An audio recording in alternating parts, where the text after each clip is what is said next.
Hello there, I'm Jimmy Vegas and welcome to the 21st video in a series of game development tutorials on how to make your own 3D endless runner game in Unity. In this tutorial we'll be adding in some gems, the ability to collect them, as well as sound effects, as well as distance run in the level.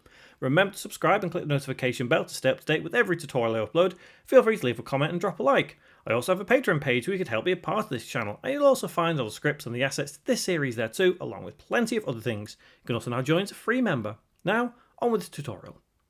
So at the moment we have some coins to collect, and in our main game that we're basing this off of, we have gems that are the main currency to buy things in the store like levels and characters.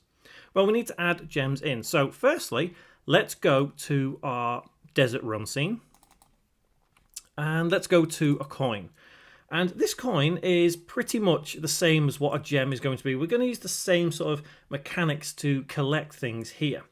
And we can basically copy scripts that we've previously written for the actual coins and use them for gems instead. But what we need to do is actually import the gems. So let's go to, in fact, do we have coins in other segments? I think we do, don't we? We do. So let's have a gem in this segment here.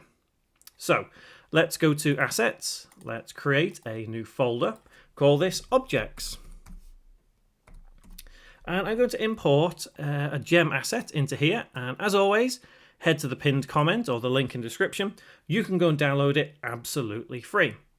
So if we go into our gem folder, go into prefabs, let's drag and drop this gem into our level round about there. Let's increase the scale, 50, 50, 50.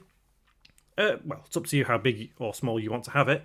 But what we're also going to do is we're going to have a cube actually encompass this gem as the collection object. So this is just going to be a pure model rather than anything else. And what we'll need to do in that case is if we go onto the mesh and remove the mesh collider, it becomes an actual object because we don't need that collision to be on this object because it's just going to be for visual purposes. Next, let's go to this single old cut, right click, and let's go to 3D object, cube, and then let's call this gem, and drag and drop this cube out of the gem to there and change the scale to 1 by 1 by 1. And you'll see the gem roughly encompasses where the cube is. I'm going to reduce the size of the gem just a little bit. Let's have that as 45, in fact maybe 40. 40 by 40 by 40. And then I'm going to drag and drop it into gem, back onto gem. I'm going to tick is trigger down here and then remove the mesh renderer. Finally, let's attach a material to the gem to make it look more like a gem. So let's go to Materials, right click, Create, and let's go to Material. And let's have this as just red, because it's going to be a red colour. Change it to red, and drag and drop onto the gem. And I guess play around with the metallicness or smoothness, whatever you want to do with it. It's entirely up to you. I'm going to leave it like that. Next, I'm going to make this rotate. So let's go to our scripts, and we do have somewhere, if I can remember, something that rotates. I can't remember. There we are, Collectable rotate. There we are. So put that onto gem, and I'm going to press play and head back to scene and just make sure that this gem does indeed rotate. Give Unity just a moment. And there we go. It's rotating. Perfect. I'm happy with that. So next what we need to do is we need to make the actual collision for it, the script, which will allow us to pick up a gem. So let's go to our audio folder. Let's go to effects, and I'm going to import the other object. Remember, if you're importing these, always unzip before you try importing into Unity. Let's go to the level controls, audio, effects, hold control, press D on the collision effects. Let's rename this to Gem Collect, and let's drag and drop the Gem Collect onto the audio clip right there. Okay, so next thing to do is create the script. So let's go to our scripts, and where we have Collect Coin, let's hold Control and press D on that script to create a duplicate, and let's rename this to Collect Gem. And let's head into Visual Studio. Now, we will need to change the class name because we've changed the name of the script here. So when it loads up, you'll see the class name doesn't match. It'll say collect coin still. We just need to change it to collect gem. There we are. So change this. So we are in collect gem, as we can see there. So we just need to change this to collect gem. And we'll change this to gem effects. Now the reason we're having this different rather than the same as the coin collect script is, I mean, theoretically, we could always modify the coin collect script a little bit more, but it's much easier to do it this way. It does also mean that we need to maintain something in master info, so we're going to do that in just a moment. For now though, let's change the coin effects.play to gem effects.play. And then let's go and, in fact, let's save this for now.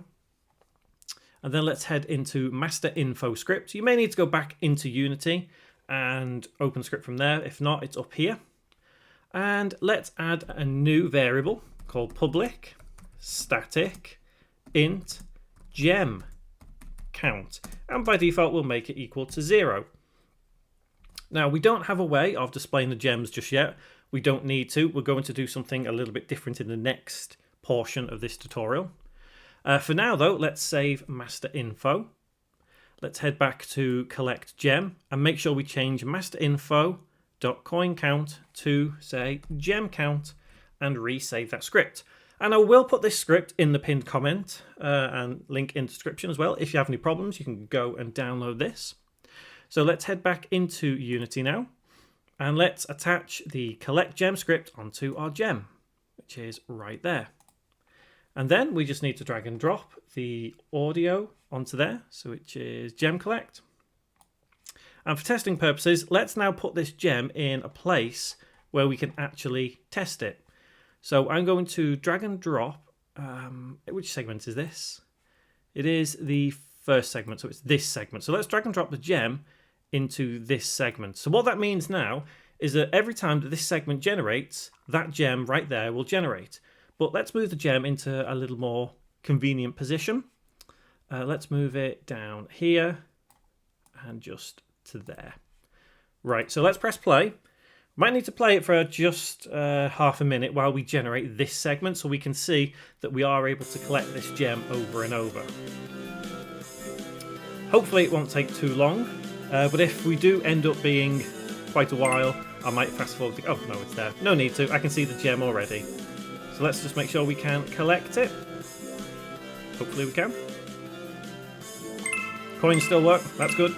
And the gem. Awesome. We can collect the gem.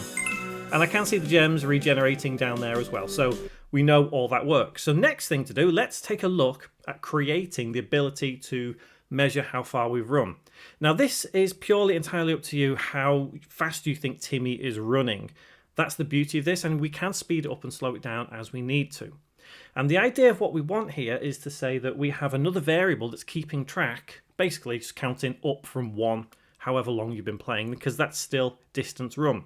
To do that, we need to go back into master info, and let's add another variable, public static int, and we'll call this distance run, semicolon. And just for now, I am going to serialize a field because I want to have this as internal so we can actually see it working before we get round to displaying. So int, and we'll have this as internal distance, semicolon. And in void update, we'll say internal distance equals distance run, semicolon, and save. Now what we need to do is we need to make sure that whenever we are running, like for example, if we hit the end of the level, we hit something and collide with it, that we need to stop and not do it anymore. So there's a little bit of work that we have to do to make sure that we are constantly counting, but then stop. So let's head back into Unity. And I think if we go to Timmy, once it's compiled the script, give it a moment. And on the player movement down here, if we go into player movement, and I do recall that we turn this variable off if we crash into something. Let's just make sure we do. If I can remember where it is. I'm pretty sure we do. Either way, we can remember somewhere else within the level that we stop moving back and forth. But for now, what we'll do is, because once we know we've crashed, we can't move right and left. Let's just make sure that is the case. It's been a while since we coded that, so I just want to make sure we did actually code that. Because we should be able to hit this, can't move left and right, player movement is indeed halted. So that means that we can use the player movement script to say, right, add to our count. And how to do that? Well, we need to add a new variable, and we will say serialize field, and we will say bool, because we need to know whether we are running or not. So is running, and we'll keep it like that.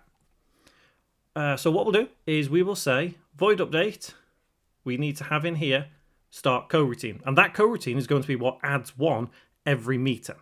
So actually, let's start by writing that coroutine. Let's say I enumerator, we'll call it add distance, open close bracket, open curly bracket, yield, return new, wait for seconds, and we'll say 0.65f just for now.